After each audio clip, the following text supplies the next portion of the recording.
Menurut saya, dari sisi manapun plagiarisme tidak dapat dibenarkan. Kita sebagai desainer semestinya paham resiko yang ada jika menggunakan aset grafis milik orang lain ataupun meniru aset grafis milik orang lain.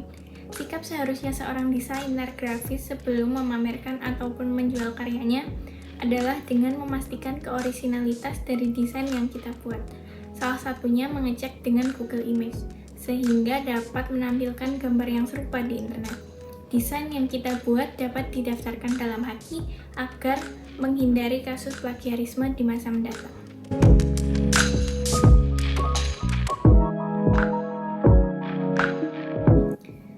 Lisensi aset grafis adalah perjanjian hukum antara pemilik hak cipta aset grafis seperti gambar, foto, ilustrasi, video dengan pengguna yang ingin menggunakan aset tersebut.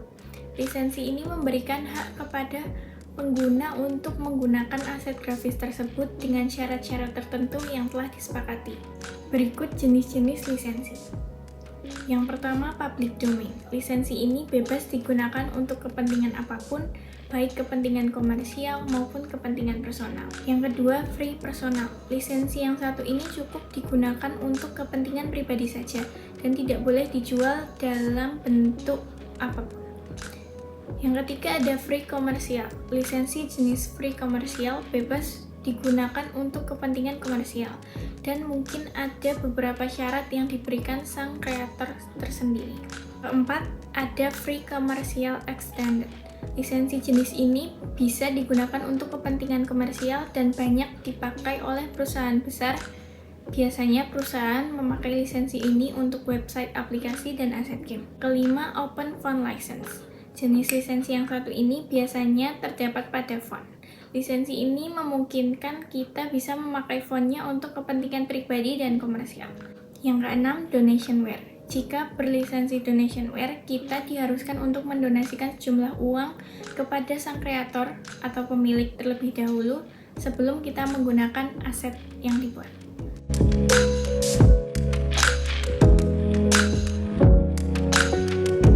Haki adalah singkatan dari hak kekayaan intelektual. Haki adalah hak hukum yang diberikan kepada pencipta atau pemilik suatu karya intelektual untuk melindungi hak-hak eksklusif mereka atas karya tersebut.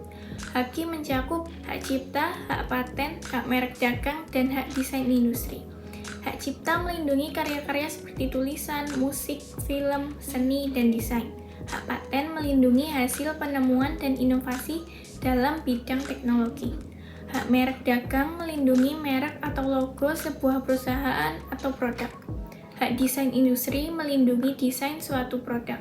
Untuk memperoleh haki, pencipta atau pemilik karya harus mendaftarkan karyanya di lembaga yang berwenang, seperti Direktorat Jenderal Kekayaan Intelektual di Indonesia. Proses pendaftaran haki melibatkan proses pengajuan permohonan, pemeriksaan, dan jika memenuhi syarat akan diberikan sertifikat haki sebagai bukti legalitas hak eksklusif atas karya tersebut. Dalam hal ini penting untuk memahami bahwa proses pendaftaran haki memerlukan biaya dan waktu yang cukup lama, namun akan memberikan perlindungan hukum yang kuat terhadap hak kekayaan intelektual Anda. Jika Anda memiliki karya yang dianggap memiliki nilai ekonomi, maka penting untuk mempertimbangkan pendaftaran haki agar dapat melindungi hak-hak Anda atas karya tersebut.